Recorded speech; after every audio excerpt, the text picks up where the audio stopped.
All right, so my announcements for today. 1, Cheminar today, 2 o'clock in here. There's a Master in Chemistry tonight that's due. It's really pretty straightforward if you haven't done it already. It's like Intro to Gases, which what we're going to do today. Next week's pre-lab for lab is awful. And so the sooner you can start working on it, the better. It's not hard. It's make a ridiculous amount of tables. I think it's like 80 molecules. You have to have the table, and then across the top you have to have electronic geometry, molecular geometry, polarity, and one other thing. Stereochemistry. Yeah. So, in fact, you could almost do the pre-lab before you go to lab, which means you're in and out of lab a little bit faster, because for some of the molecules, you already know the answer. But yeah, the sooner you start on that, like that's something you can do like watching TV or football or something. It doesn't require a lot of brain power, but it just is tedious. It's tedious for you to do. Imagine me grading 20 of those, 5 pages each, to make sure everybody has the right thing in every. Forget about it. No quiz today, no quiz Monday. We'll do a group quiz a week from today. I don't have your quizzes, your exams graded yet. I'm like maybe halfway done. I got back from San Francisco super late. It was pretty much Thursday morning. And so. But you went where? San Francisco. I mean, yeah, science conference, right? Hanging out with, 100 of my favorite electrochemists. How can you not have fun? Talked about science, rode the cable cars, talked some more science. Then I'll listen to a lot of science. Yeah, it's all good stuff. And Dr. Washington said that nobody acted out crazy in class, and there was no crying or, beating yourself up after the exam, so that was a good sign.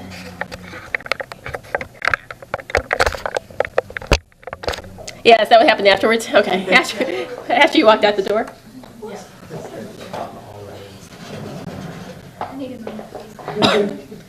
All right, so let's get started talking about gases, gas laws, pressure units. So, pressure is a measure of molecular collisions.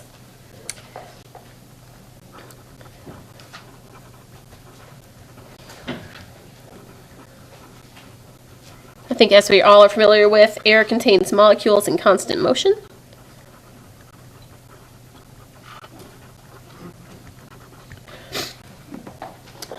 These molecules in constant motion are constantly colliding with each other. So this causes that. And the result of these molecular collisions is called pressure.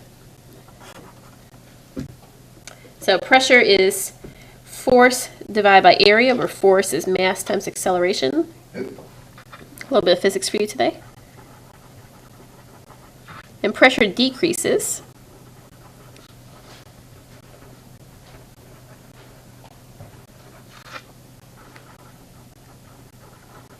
with increasing altitude. That looks crazy. It's altitude.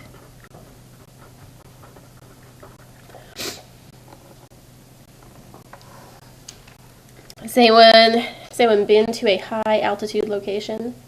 A few people. So you are experiencing lower pressure because there is less molecules per volume.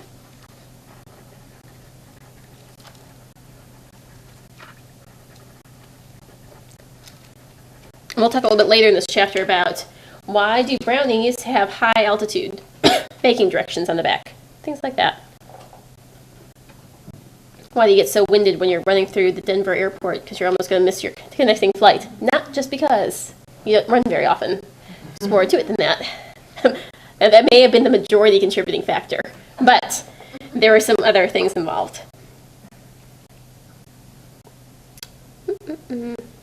All right, so pressure has units, which you guys worked in this week when you did your carbon dioxide experiments.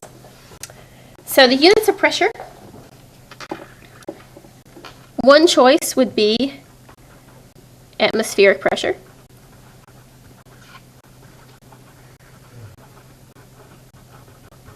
Which we abbreviate ATM.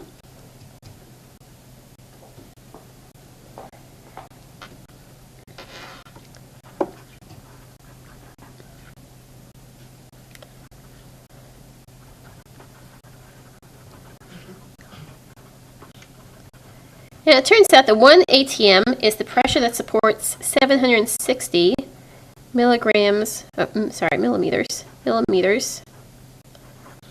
mercury, which is what I'm showing over here in this figure. So at 1 atmosphere, if this is a pool of mercury, as we used to do chemistry in the old days, where we all had puddles of mercury in our lab, if you stuck a closed-ended tube into your puddle of mercury, at 1 atmosphere, the height that the mercury would raise in the tube is 76 centimeters, otherwise known as 760 millimeters of mercury. So those are equivalent. 1 atm equals 760 millimeters mercury. And the other unit we use is torr, and 1 torr is 1 millimeter of mercury. So if I wanted to finish off this last top one in units of torr, how many torrs are equal to 760 millimeters?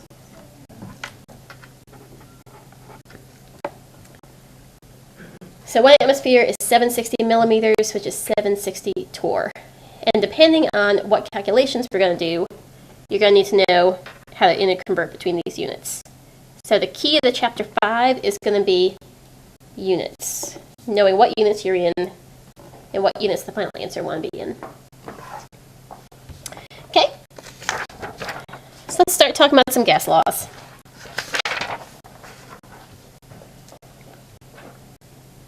So a typical sample of gas has 4 physical properties that are all interrelated to each other. Does anyone name a property of gas? We just did it. Pressure. Pressure is a good choice. We're going to call that capital P. What is another property of gases that can be measured? Excellent choice. What would you give it as an initial? I would too. All right. How about another thing that we can measure? Temperature. Good. I. That's crazy. And the last one is going to be number of moles. That one's less easy to guess. And for whatever reason, they went with little n for number of moles. I guess because little m has already been used a million times. So.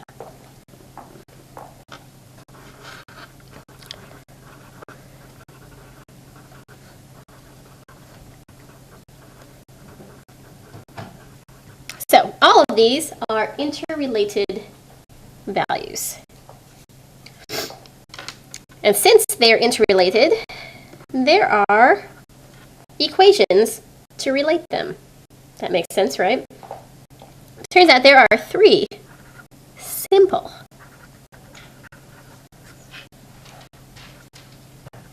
maybe depending on who you are, simple gas laws. I don't want to assume what's simple for me may not be simple for you, and vice versa. So simple may be an extravagant term to use. 3 simple gas laws that we can look at to relate all of these.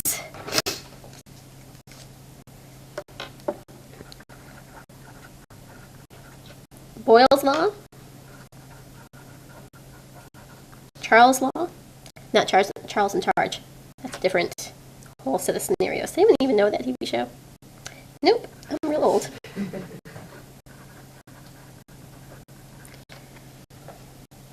So, as you can assume, these were named after 3 people in the 1800s-ish that were looking at, Avogadro we know from a bunch of different things, especially numbers of moles. But all 3 of these guys were working at the same time, discovering properties of gases, and found some interesting ways to calculate values for gases. So let's do Boyle's law first.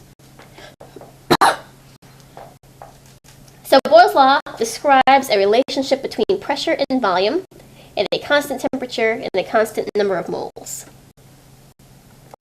So here is my fancy picture. If I have 2 containers of equal size and volume, here's one container, here's the other container.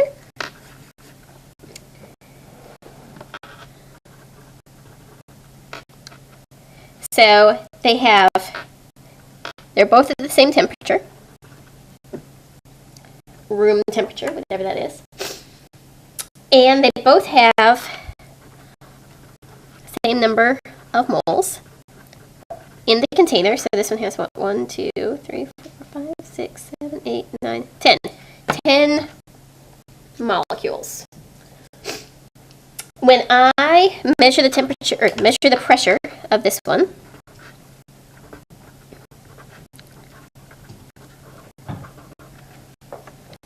so the volume of that we'll say is 1 liter, pressure is 1 atmosphere. I have now squished the container volume by half.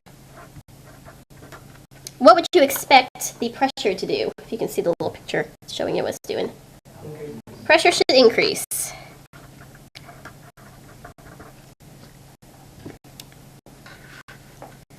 So we can say that pressure, does anyone know this alpha symbol in terms of math words? It's like, yeah, it means proportional to or directly related to. So in words, this means pressure is inversely proportional to volume.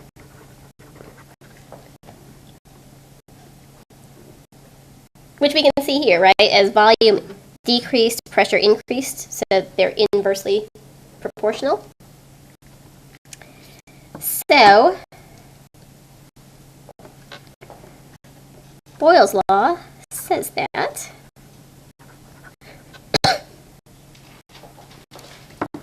get out my other color marker.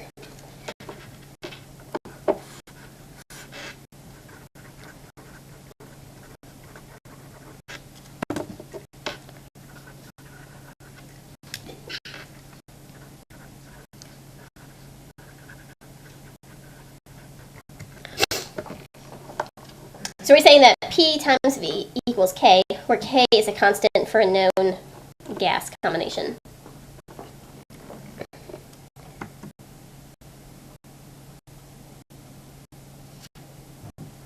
But it's more interesting because this is kind of boring by itself, right? Pressure times volume equals a number. You're usually more interested in like what we're looking at over here, where we have two pressure-volume relationships going on. You've done something to the system. So we more often use it in this form.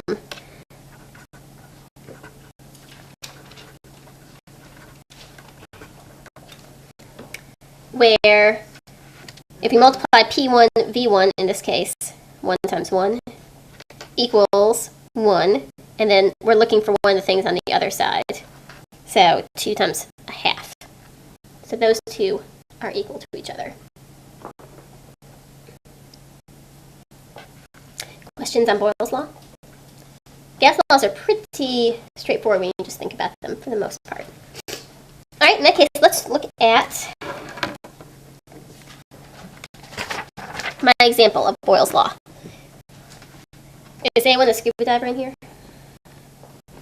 Oh, okay. I'm petrified of the water, so I am not a scuba diver. I don't like putting my face under, which pretty much precludes everything scuba diving related. Because as I hear, you got to actually put your whole head under the water to go scuba diving. And since I won't do that, lunch capacity, lung capacity. I mean, maybe your lunch capacity is related to this, but I'm guessing it's your lungs. Man, I'm just hungry. It's what it is when I'm typing these. I'm thinking about other things. So, if you were to go scuba diving, your lung capacity is a constant. So if you moved from the bottom of the ocean or the pool or wherever you're at the bottom of, at 3 atmospheres to the surface, which is 1 atmosphere, and you chose to do that without breathing, like you're holding your breath and you're swimming from the bottom up to the top, right? If you can envision that. Yeah, I see some shaking heads. It's a bad idea. What happens to the volume of the air in your lungs? Let's find out using Boyle's law. So we got P1 B1 equals P2 B2. So initially, we're at 3 atmospheres.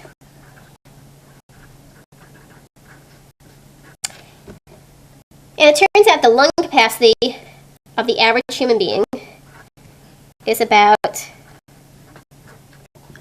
3/4 of a liter. It may also be their lunch capacity. Well, right, your stomach is the size of your fist, so however much that is. About that big. When it's empty, your stomach's about that big. When you've eaten a lot, it obviously is no longer that big, which is why your stomach is distended, because it has to go out in space. So that's why elastic pants on Thanksgiving, because there's that. Gotta leave space. Turns out your internal organs are also loosely attached. I found this fascinating, that when you go on a roller coaster, when you go down, you feel this crazy feeling like your stomach and lungs is because they're not attached to anything, and they've literally moved up into your upper chest cavity. And then they go back down. And so that feeling where it feels like your stomach's dropping is because it's literally dropping back to its normal position. Because they're only connected, right? Your stomach's connected by tubes to other body parts, but it's not connected to the skin in any kind of way. And so all your internal organs are movable, so they actually can go up and down. Yeah. I've been okay with roller coasters. I think I'm okay now. It'll be fine. They can't shake loose. They're not gonna detach. They're flexible in there. They're flexible. They got some movement. All right, so let's just see what happens to your lungs. So we want to figure out what happens to the volume of your lungs, assuming a bunch of other things haven't changed. That you're holding your breath, so the number of moles haven't changed, and that the ocean is a constant temperature, bottom to top. I know it's a kind of stretch there, but so let's see. This turns out to be what on that side. Let's see where I put my calculator.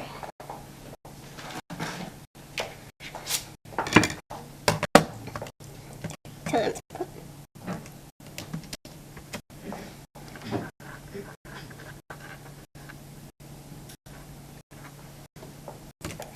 So, the volume of air in your lungs has now expanded to 200 milliliters, so let's do milliliters, to 2.25 liters.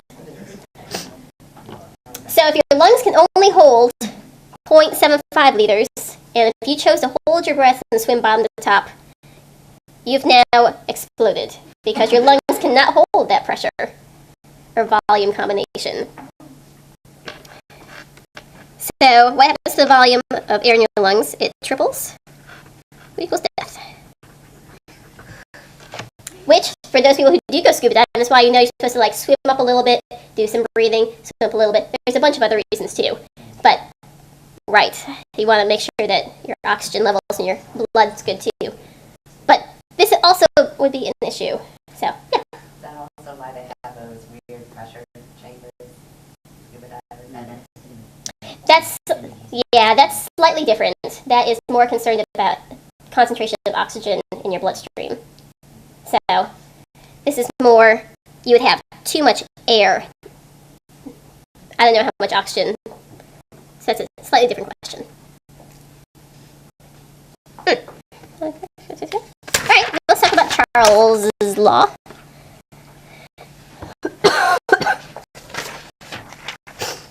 At a constant pressure and constant moles, volume decreases with decreasing temperature. So this is, have you ever seen where they have a filled balloon, they stick it in liquid nitrogen, it shrinks, they bring it back out to room temperature, it blows back up again? A few people have. Well, that's what my fancy diagram is here. I have ice water over here, I got hot water over here, I got low volume, high volume.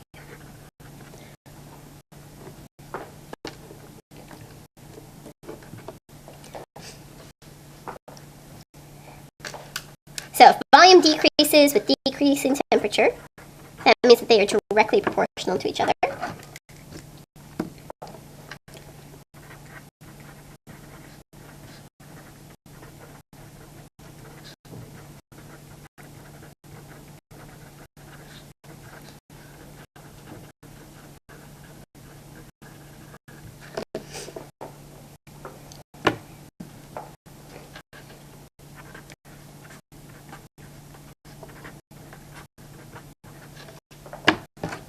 So here's our Charles's law.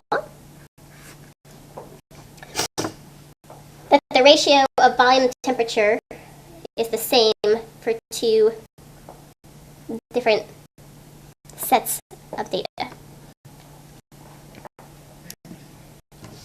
So how many people live in a two-story house? Have you ever noticed that the top floor is slightly warmer all the time? Welcome to Charles's law. So Charles's law tells us that when air is heated,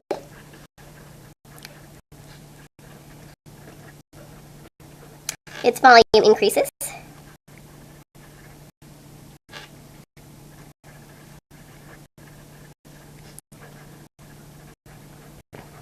And is therefore less dense, right? Because density is the amount of molecules per volume, and so if the volume increases, the same number of molecules, the density has to decrease.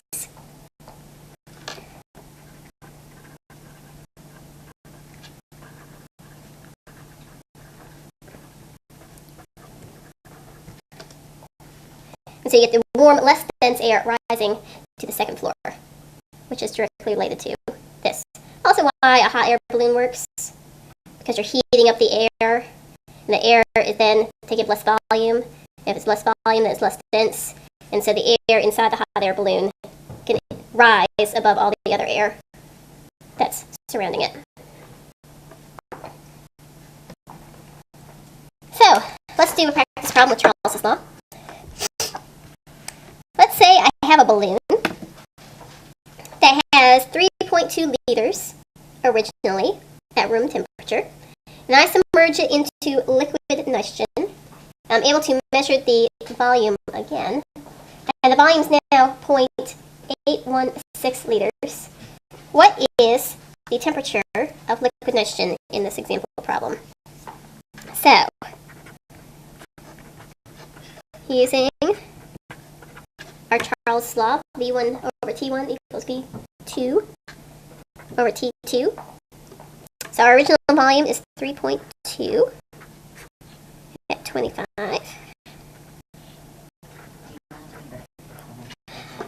You do not have to convert to Kelvin if it's a ratio.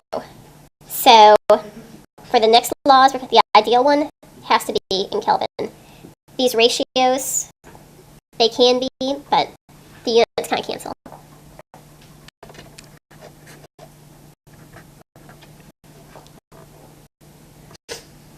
Alright, so let's see what that turns out to be.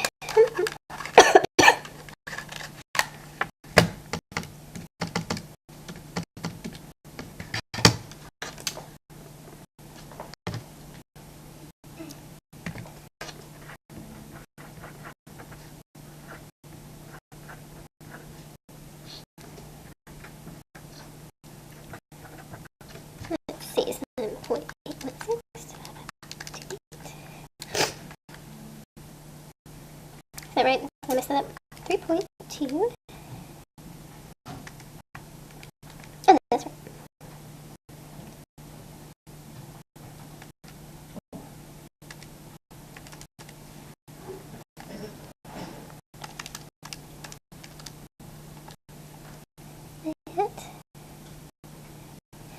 Oh, I did it the wrong way.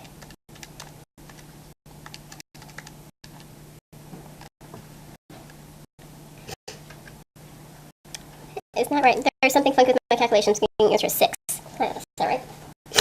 Alright, 3.2. Bye-bye. 25. That.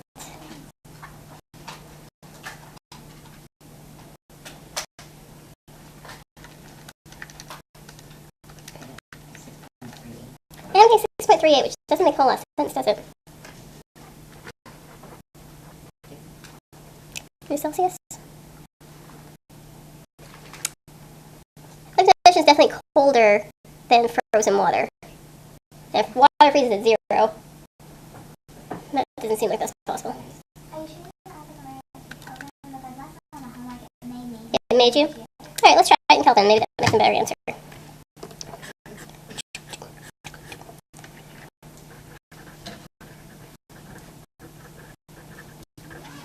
let's try converting Kelvin. So 25 degrees Celsius is what? Add 273.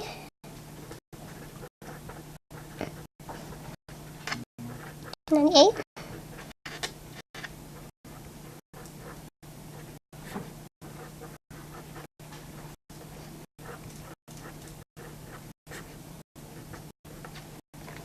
Let's try that. 14. 8.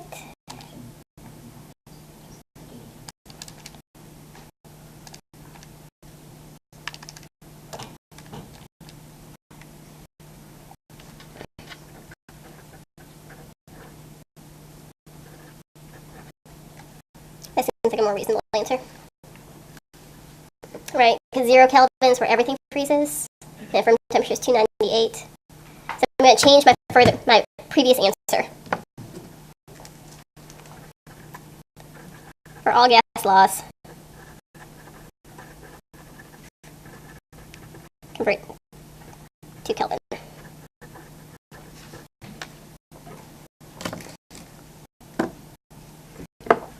That's a better answer.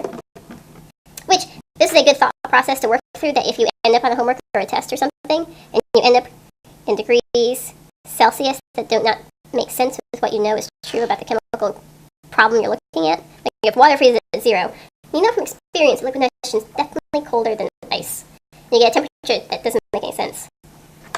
Go back and check your units, because there's probably a unit issue, which there was here. Look at that, learning. We're all learning.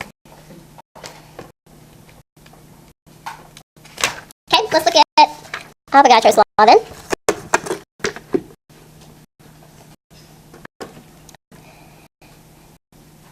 Avogadro's law states that the relationship between volume and number of moles at constant temperature and pressure is directly proportional.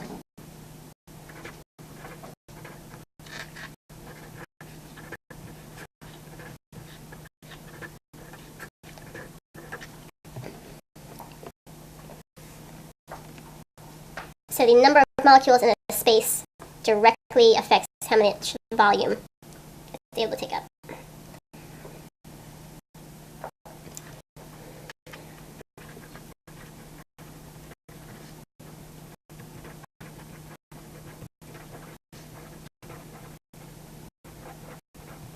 So Avogadro's law is the one that explains why does a balloon get bigger when you blow into it. You may have never thought about that. But when you're blowing into it, you are increasing the number of moles of air in the balloon compared to what it had been. So the volume has to get bigger because there's more molecules in the balloon. So I just explained something you all took for granted. But there's a law for that. So let's go ahead and do a practice problem with that. So let's say I have a 3.86 liter container containing 0.252 moles of gas. How many moles of the same gas would be required to fill a container that's now 8.5 liters?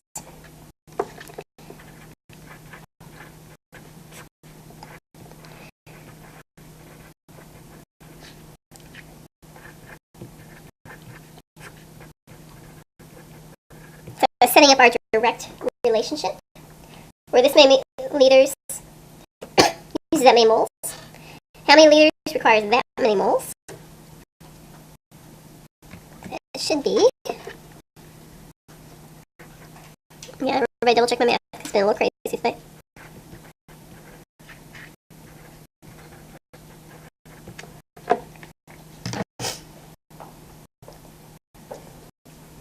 So about twice as many moles, which makes sense because my volume's almost doubled, so I should need almost twice as many moles to fill it to the double volume.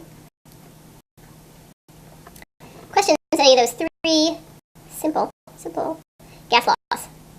You may be thinking, man, it's a lot of work for me to remember every single time which law to use in which scenario. I wish there was like the Voltron of laws, that individually they are great laws, but together they combine to make a super law. There it is. Does anyone even watch Voltron anymore? Power Rangers? Power Rangers? Like individual Power Rangers combine to make a bigger Power Ranger. Sometimes, depending on the episode, sometimes there's still all 5 individuals. But yeah, okay, yeah, okay, fair enough. There's like 2 or 3 people who are like, yeah, Power Rangers. No Voltron. You were missing out. Voltron's on Netflix. It is the best. Best cartoon. Although it's not nearly as good watching it now as when I was watching it younger. I don't know as anyone else said this issue. There was like a cartoon or something you thought was just the best when you were like middle school, maybe late elementary, and you go back and you watch it and you're like, I don't know what I was thinking. These are terrible. But that's how I feel about Voltron. I loved it when it was on. Watching it now, I'm like, I don't know what I was thinking. But anyway, there you go. Knowing each of these individual gas laws allows us to make a law that covers all ideal situations. So, combining Boyle's, Charles's, and Avogadro's together into one super equation, we now get our ideal gas law. That is PV equals nRT. So, everybody box that, or circle it, or something. So we've talked about P and V and N and T, but we haven't discussed yet R. But R is the gas constant.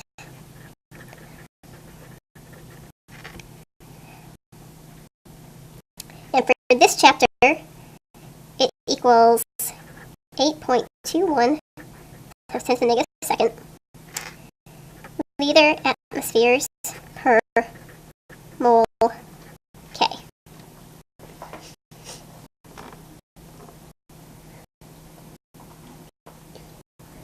Good there? Okay. So let's go ahead and start using the ideal gas law in practice. So, what is the volume of 8.24 grams of carbon dioxide at STP? Bunch of things we have to do before we can actually figure out the volume. One is figure out what STP means. Yes, standard temperature and pressure. And so, stands for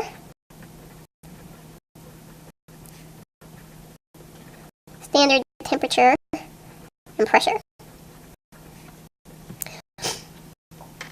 And for us, that's going to be 273 Kelvin and 1 atmosphere.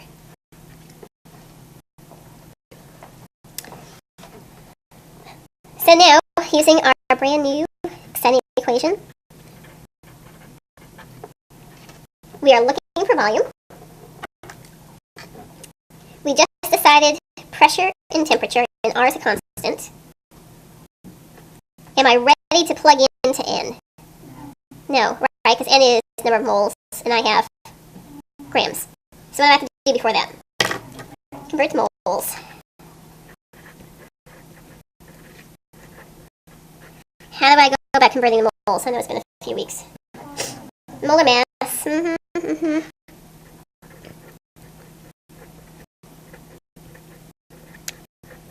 Carbon dioxide has a molar mass of about 44 grams per mole.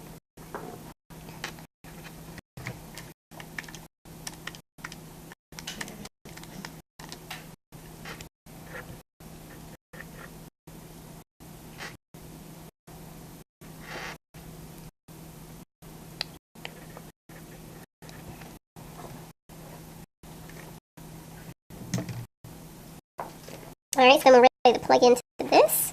Yeah, this is a calculator heavy chapter, so you're going to want to start bringing your calculator if you haven't been.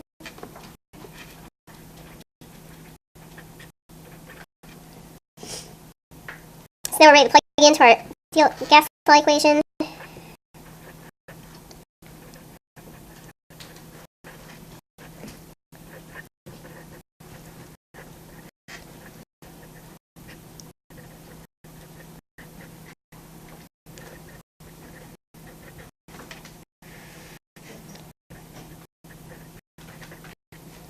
Okay, let's see. Atmospheres, moles. Okay.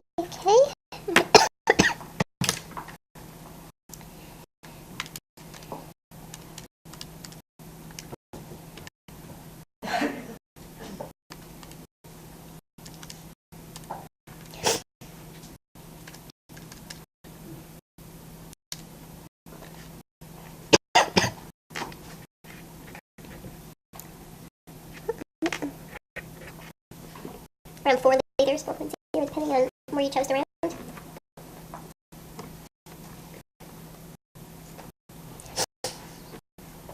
Okay. Questions on that problem?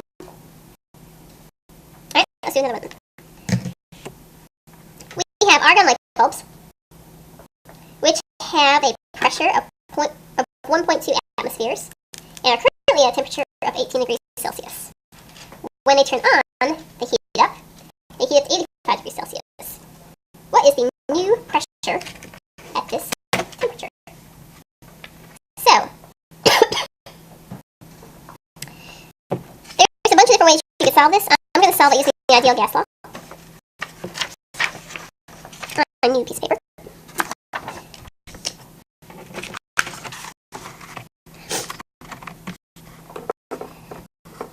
Okay, so here's our ideal gas law.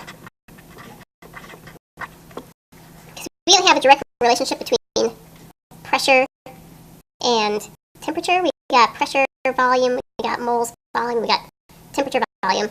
We don't have a snazzy law for pressure, temperature relationships, except we got the ideal gas law. So here's my ideal gas law. Pressure and temperature, the things that are changing, is the number of moles changing based on what they said in the problem.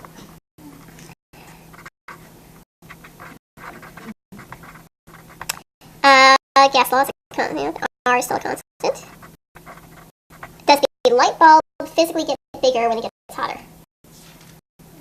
Good thing. So volume is a constant. That'd be hard to figure out how to put a lampshade on a light bulb that constantly was changing volume. Weird. Like it's breathing. So, we can say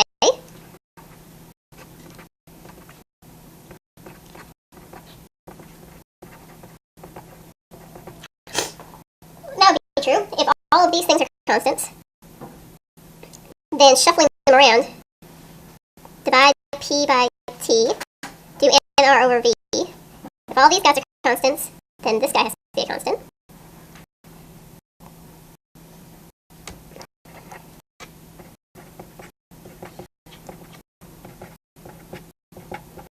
So that also must have to be true. And we've just invented our own brand new law to figure out the relationship between pressure and temperature. Look at that.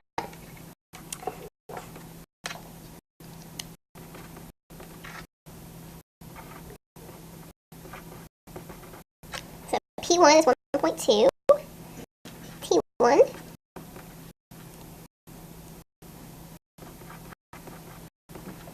18 degrees Celsius, but in Kelvin.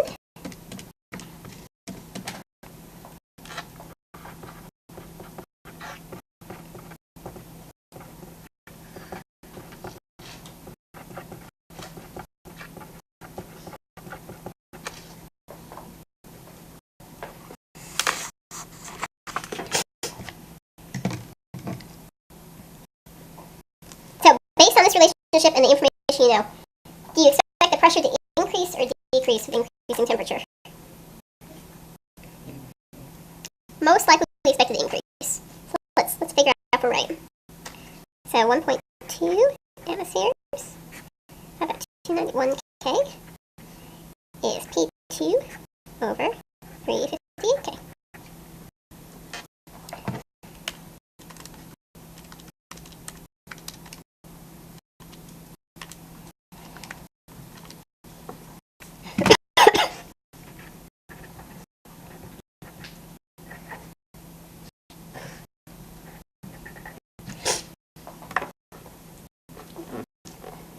Makes sense. Got hotter. Pressure had to increase.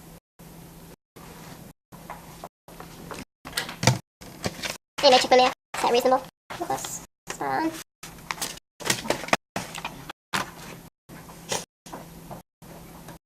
I'm hearing no dissent from the audience. So, either you're all unconscious, which I wouldn't say you're all unconscious. I see some eyeballs open. Let's do one last thing for today. We'll start to use the ideal gas law. So looking ahead, we'll finish this possibly Monday, maybe Wednesday. We'll see how fast we get. Alright, so one way to use the ideal gas law is to include density. So 1 mole of an ideal gas law occupies 22.4 liters. Just a fun fact. The density of a gas is directly proportional to its molar mass, which is kind of stuff you looked at, I guess, this week in lab. How density and volume and molar mass are all related.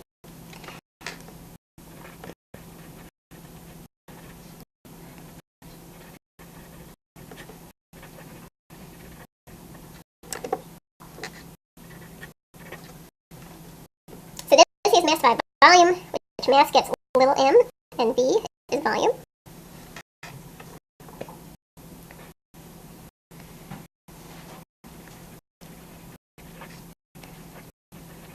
So N, which is our number of moles, is related to mass divided by molar mass.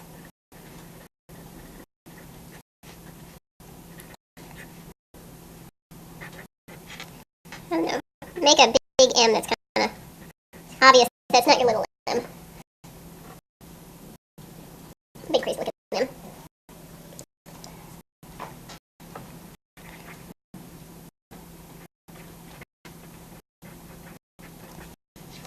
Alright, so there's our ideal gas law, P equals nRT. So I just said that N is also equal to mass divided by molar mass.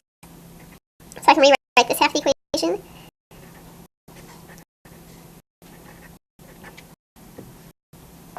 As that. This is pretty much exactly what we did in lab this week.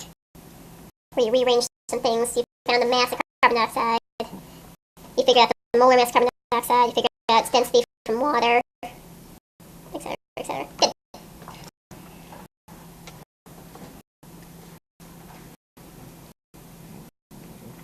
So just rearranging some things.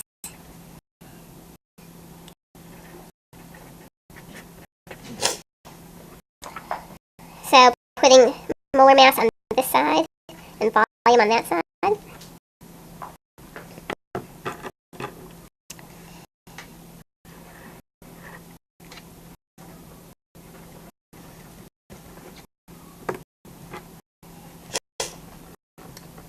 If M divided by V is density, we can then rearrange this.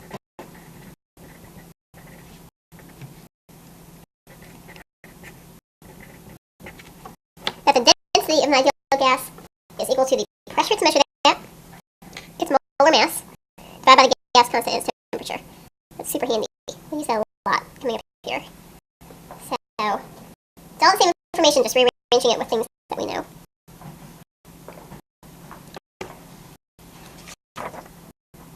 We'll save this. We'll save the practice problem for Monday. We'll work our way through the rest of the ideal gas law. And do some kinetic molecular theories of gases.